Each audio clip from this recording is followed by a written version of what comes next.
Where does Shedeur Sanders fall on the Browns quarterback depth chart? I've got my way too early depth chart prediction for you on today's episode of the Locked On Browns podcast.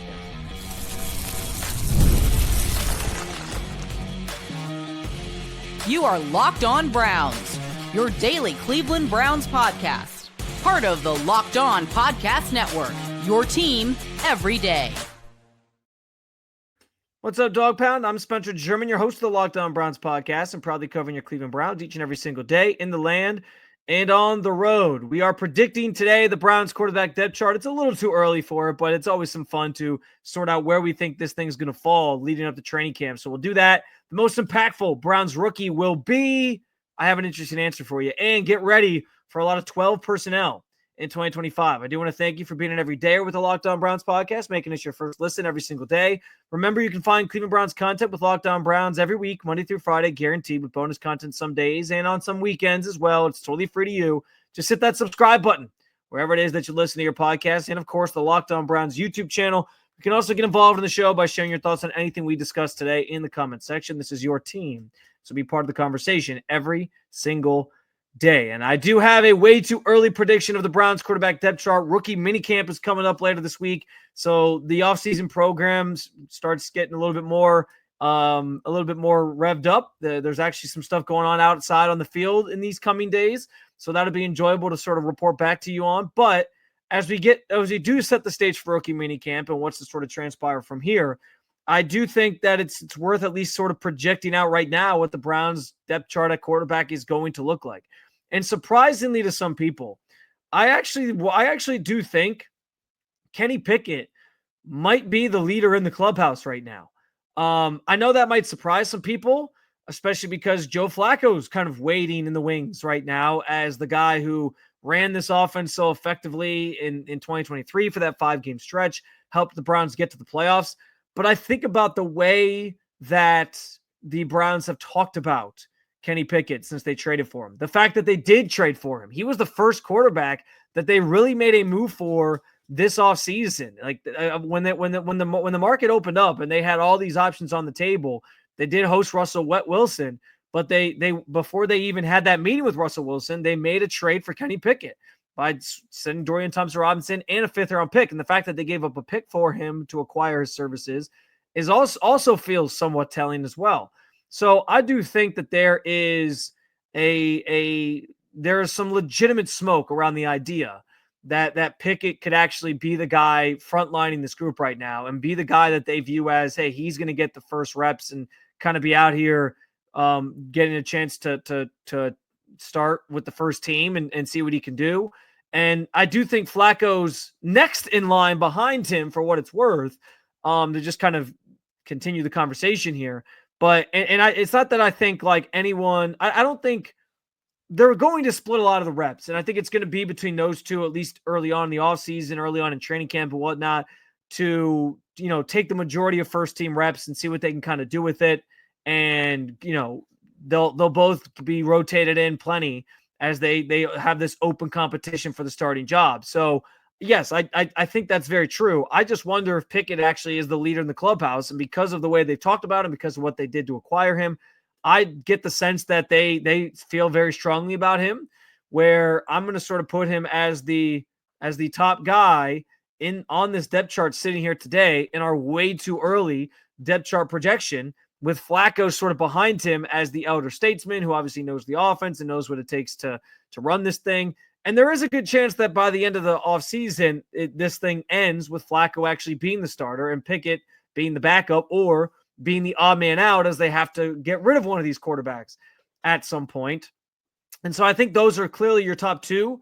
But I do think hearing me and others maybe say that they think Pickett might be the leader in the clubhouse probably does surprise some people, because when Flacco was brought back, there was a sense that, okay, he's the guy. He's the one that's going to come here and be the starting quarterback for this team, because he was so successful several years ago in Kevin Stefanski's offense that, why wouldn't he be, right?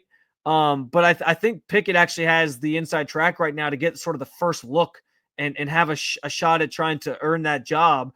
And it's kind of this neck and neck race between him and Flacco. But I'm putting Pickett sitting here today. If I'm projecting out what this room's going to look like, I'm putting Pickett as the top guy at the moment, and we'll see if Flacco can prove that he's going to be as successful as he was in 2023 and sort of seize the moment and take the job from him. Behind those two, it's the two rookies, as we know. And I think a lot of how those two project out right now, and when I say I'm predicting this, I'm sort of predicting what it's going to look like going into camp. That's, I think, where I'm sort of cutting it off. I'm not going to sit here and tell you right now that I'm going to project what the room's going to look like come week one, because there's going to be so much that plays out at training camp in the preseason to sort of dictate those things. And again, someone's getting traded out of this group. So when I'm talking like, as we think ahead on this thing and we think ahead to like preseason game number one, what do I think the depth chart's going to look like? I think it's going to be Pickett. I think it's going to be Flacco. And then I think between the two rookies, I think Dylan Gabriel is going to head into camp in the preseason as the guy that they view as the number 3 quarterback.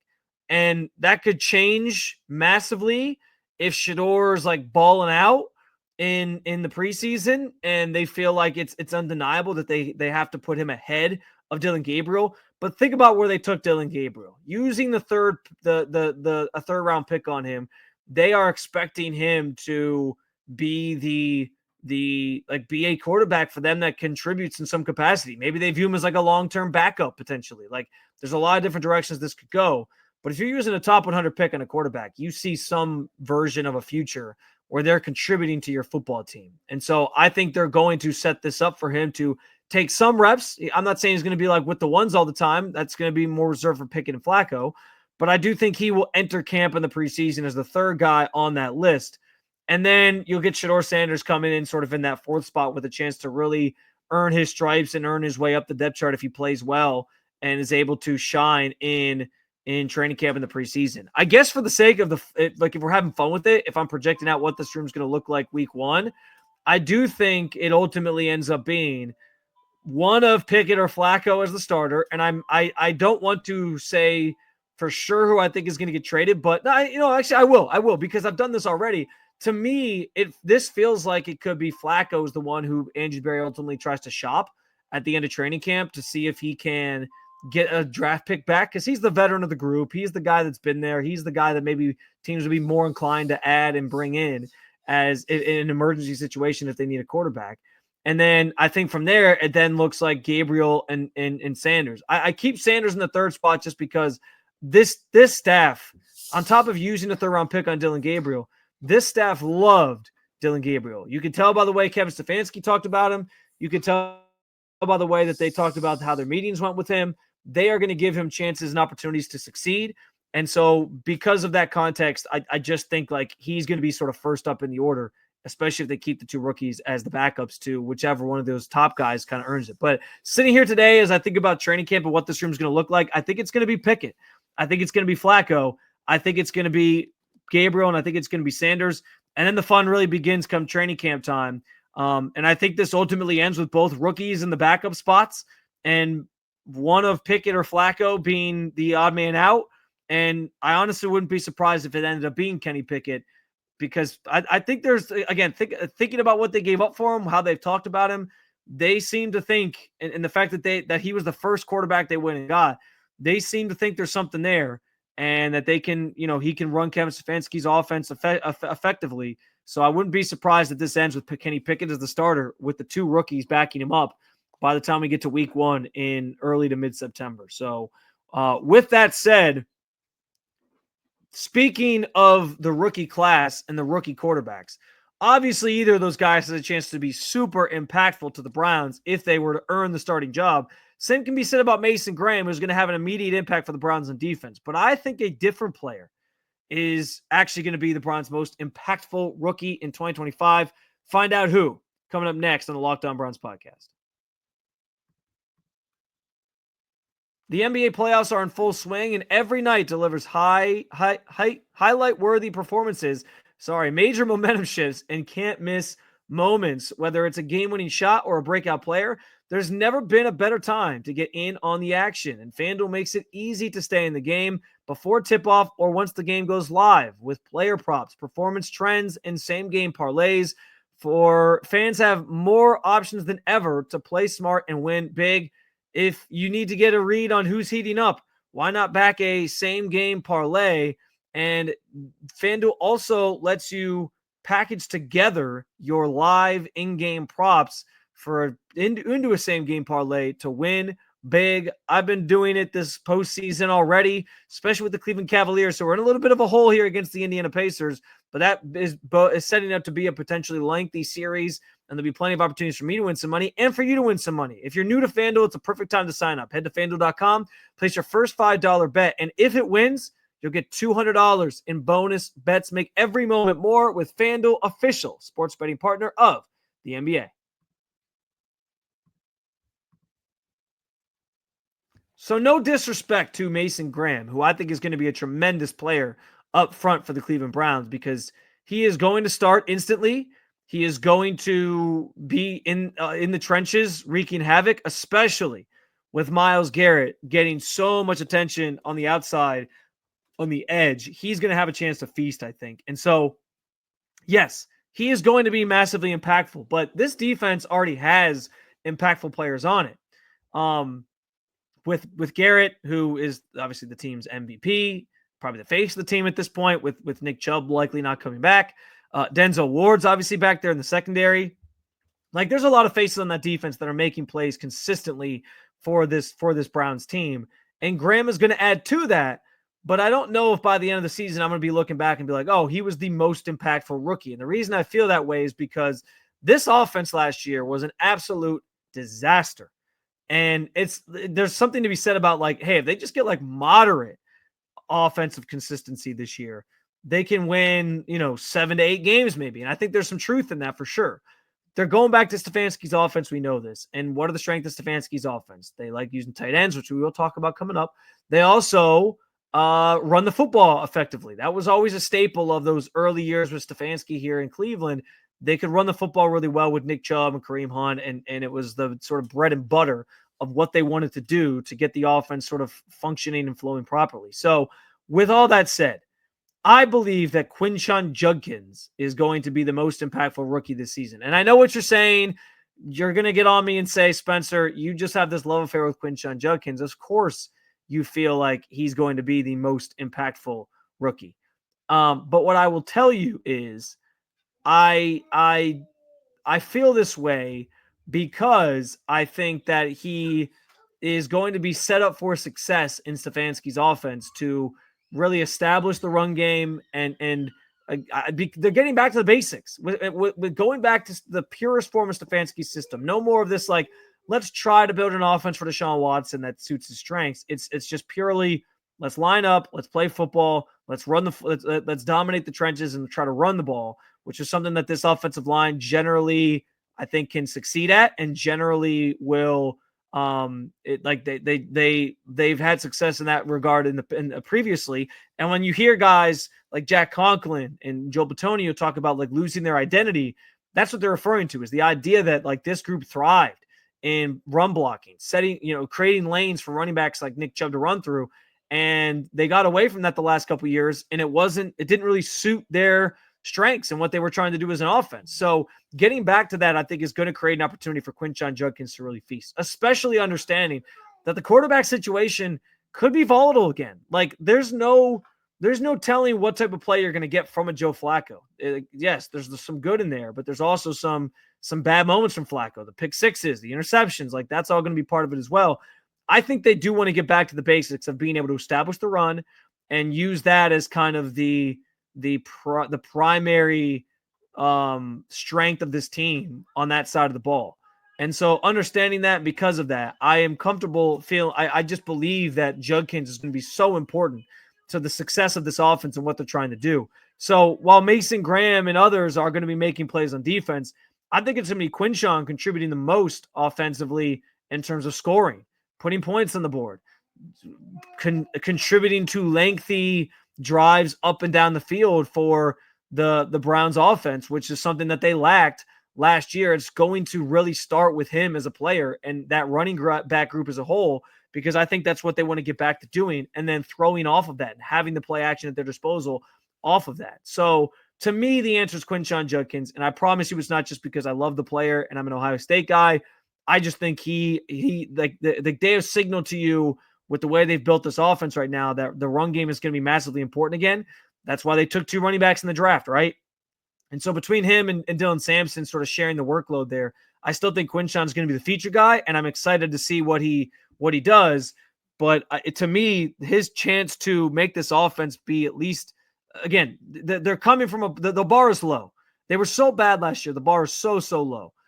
So being able to lean on that run game and use him in that way, I think is something that the Browns are going to prioritize. And like, I wouldn't be surprised if he's the team leader in like touchdowns next year, just because he's going to be such a force. They're going to use him so much and use that run game to set up other things in the offense. So I'm banking on that. I think Quinshon's going to be the most impactful because that offense needs playmakers. They need players who are going to put points on the board and help them have these, drives, lengthy drives up and down the field. And Judkins is going to be at the focal point of that. So I'm going with Quinshon, but that doesn't disparage others on this list. And to be frank, like, yes, the answer, this is kind of a trick question in a way, because if one of the quarterbacks emerges as like a standout guy, if Dylan Gabriel somehow in his short stature and all takes over the starting job, then the answer is obviously going to be one of the quarterbacks. And the same thing goes for Shedeur Sanders.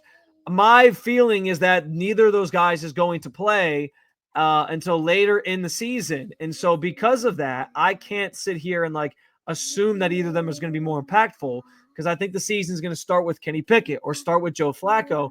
And because of that, like, it's going to be some time before one of those guys actually has a chance to impact a game. Judkins is going to be doing it from the start of the season to the finish of the season. They are truly going to lean on that run game as part of what they want to do from start to finish. Whereas the quarterback situation, while it could be volatile, I don't think really takes shape in the way that we see those guys until later on in the year. So I'm going about it that way. I'm kind of looking at it that way. That's how I feel it ultimately is going to sort of transpire.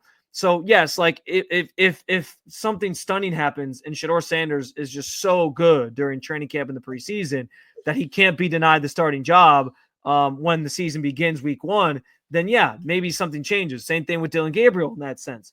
But I don't anticipate that happening. So until I see that play out, I can't quite yet go to the idea that the quarterback, one of these quarterbacks, is going to be the most impactful rookie. I think it's Quinshon. I think Harold Fannin has a chance to be in that conversation as well, which is part of the conversation I want to have with you next, because you can throw away the Deshaun Watson playbook that this team has tried to run the last 2 years to cater to his strengths and everything. This offense is going to look very familiar, but also very different in 2025.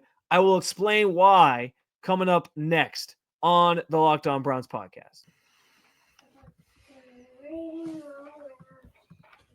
Say goodbye to sticky notes, scribble pads on the fridge, and overlapping calendar invites. The Skylight Calendar is here to bring clarity to the chaos and help families stay organized without the stress.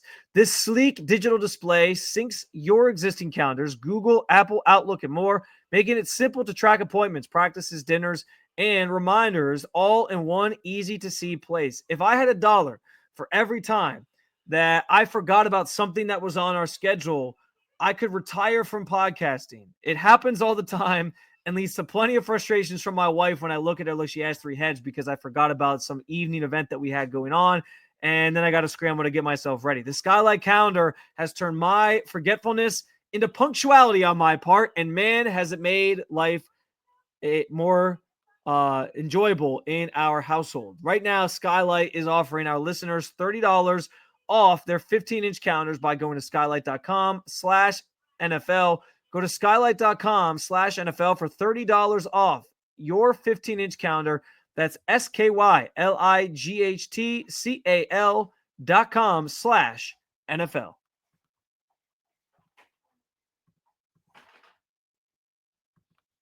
So I mentioned the Browns leaning on their run game and leaning on Harold Fannin Jr. maybe a little bit more. And I think what's interesting off of that conversation is it sets the stage for the Browns to go back to a familiar yet unfamiliar offensive personnel group. So I say it's familiar because it's what they used to do. It's what they did the early years of Kevin Stefanski here in Cleveland. But it's also less familiar because the last couple of years they tried to be something they weren't. by building an offense that was supposed to suit Deshaun Watson's skill sets and never really did. And so you were left with this ugly, clunky group that couldn't really produce anything. And so in the vein of going back to what Kevin Stefanski does best and what his offense kind of calls for, and looking around at the makeup of this team right now, it is no secret. The Browns wide receiver room is extremely thin right now. It's Jerry Jeudy, it's Cedric Tillman, I guess Deontay Johnson, who is on a contract that has no guaranteed money. I don't even know if he makes the team by week 1, though. Like, he's not exactly going to be a guy that you feel like you want in your locker room. He's been a head case at times. He's very much a me guy, wants the ball in his hands. And when he doesn't get his targets, that's all he really cares about. So I don't know how that plays out. They can cut him and no one's the wiser because it comes with no financial obligations past, past what they're giving him it comes with no obligations past when they were to cut him. He has no dead cap hit associated with him, which is good news for the Browns because they need the least amount of dead cap money that they can get right now, given all the dead cap money they already have on this roster. But maybe he makes the team, maybe he doesn't. But I'm not exactly looking at a wide receiver room that's Jerry Jeudy, Cedric Tillman, and Deontay Johnson being like, oh man, here come the Cleveland Browns. Best show on not turf, but grass, whatever you want to call it. It's not going to happen. And so they're not going to be some air it out, high octane offense in that way, throwing the ball up and down the field. There is remnants of that if somebody like Joe Flacco starting, because we know he likes to take those deep shots. He can see the field well. He did that when he was here the first time around, but I think the wide receiver room was also better at that time. So I don't know that you're going to see the Browns doing that all the time, like very often.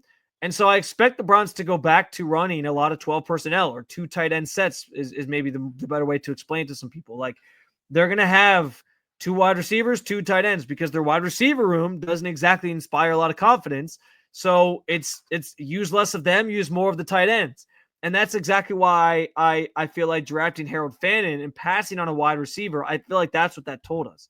They were prioritizing the tight end position, a group, by the way, that, David Njoku's going to the last year of his deal, so they did need to set themselves up for the future there anyway. But it also could have an immediate impact on this team because, again, Stefanski's offense, using 2 tight ends, you're going to have those guys out there together, I think, a lot, and they're going to have a chance to make a lot of plays and really feast. So, you'll see them out there together a lot with 2 receivers, probably Jerry Jeudy and Cedric Tillman. If Deontay Johnson makes the team, he'll rotate in, I'm sure, somewhat. It's not that they'll never do like 3 or 4 wide receiver sets, but as as things are currently made up, unless Andrew Berry has some trade up his sleeve during training camp, like he tried to swing last year for Brandon Ayuk with Amari Cooper being involved, like that group is not great. So I do think that sets the stage again for tight ends to be highly involved in this offense, the same way I think the running backs will be highly involved in this offense, which is it's Kevin Stefanski's dream come true, right? When he first got here, one of the first signings they made was Austin Hooper, and they tried to pair him and David Njoku together. It didn't work so well. They ended up moving on from Austin Hooper before the end of his contract because he wasn't really providing the spark and the what they needed offensively. But they tried to sort of run this offense that was 2 tight end heavy, had 2 different guys that could play make for them. They had some receivers out there that were, stars. And at the time, honestly, like early on too, they still had Odell, they still had Jarvis. Like they had some bigger names at wide receiver, and you felt better about that group than you probably do right now. And so like understanding that they could still do a little bit more, they had a little bit more versatility in that way, but you saw them use those tight ends in an effective way on top of having a solid run game. And that's why I call it like Kevin Stefanski's dream come true, because he can go back to the basics. He can go back to running the football, using tight ends, especially on play action type stuff. And frankly, and this is where, we talk about the quarterback depth chart. This is where somebody like Joe Flacco is immensely valuable to this team if he earns the starting job, because David Njoku being a Pro Bowler like he was 2 years ago, his best numbers came during that 5-game stretch when Flacco was starting. And that's largely what made him a Pro Bowler that year, was that he just blew up. He exploded those last couple weeks of the season and put up massive numbers and feasted. And that got him in position to be a Pro Bowler that year. And I could see the same thing happening. Like, yeah, they're going to split some of the touches now, Njoku and Harold Fannin. But the same thing could happen for Fannin where, he becomes this key go-to target for somebody like Flacco, which honestly is why I could see like Flacco winning that job and being the guy that starts the season, even though I said I think right now it's Kenny Pickett, because if he's the one who's going to maximize the potential of some of those players, especially somebody like Fannin, who's a rookie trying to kind of get acclimated, and getting Njoku back looking like a Pro Bowler again, because he looked just kind of slow and out of sync last year at times. And then there were some games, and he was also injured, so that's part of it. But there were some games last year with Jameis, similar style quarterback play as Flacco, where he was putting up those big numbers again. So there's a chance that those two guys could both be heavy contributors in the Joe Flacco-led offense. But it's no secret that, like, Kevin Stefanski's offense, his best units, those years where he first got here, those first couple years, they led the league in 12 personnel. And some of that was built around the run game. Some of that was built around using those tight ends in different ways. And because of the state of the wide receiver room, I think that's what this is setting up for again. Like, it's just more and more signs of the direction the offense is headed. The fact that Stefanski gets to go back to doing what he likes to do best and what his offense kind of calls for and what he was hired to do here in Cleveland. And there's a lot of positives that come with that, because that's when his offense and where this team was most effective and successful offensively. So there's a lot of reason for optimism there, even though the wide receiver room doesn't look so great. I think like there should be excitement around the idea that Harold Fannin still is a weapon for this team. And so I do think, given what they did in the draft, they're telling you, listen, back to the basics, running the football, using the tight ends, 12 personnel, back to being a major part of what we want to do, creating those run lanes, doing different things on the outside zone runs, and giving ourselves just extra people along the offensive line to be threats for us in different ways. I'm looking forward to it, because again, it's when we saw this offense thrive at its best. But it's going to be a chance for some of these young guys to really do some good things. As I said last segment, with Quinshon Judkins being the most impactful rookie, because I just think the run game is going to be so important, and he's going to anchor a group that is going to rely heavily on the run. Harold Fannin has a chance to also break out in a big way if he's out there consistently, and he proves that he can pretty immediately or pretty quickly get involved and do things the right way. And based on a conversation with Alex Bayer, where he said he's a fast learner, that could very much become true. And so there's a chance that he has a massive impact on this team as well, because get ready for a lot of 12 personnel is the bottom line. Another episode down with you, Dog Pound. Thanks for joining me as always to talk about your favorite football team. More to come this week, including a younger veteran on both sides of the ball that is going to have to step up in 2025. Make sure you hit that subscribe button to make Locked On Browns your first listen every day. And for your second listen, check out Locked On NFL Scouting, or keep it local by checking out Locked On Cavs or Locked On Guardians. Thank you for being an everydayer at the Locked On Podcast Network. I will talk to you again real soon, Cleveland. See ya.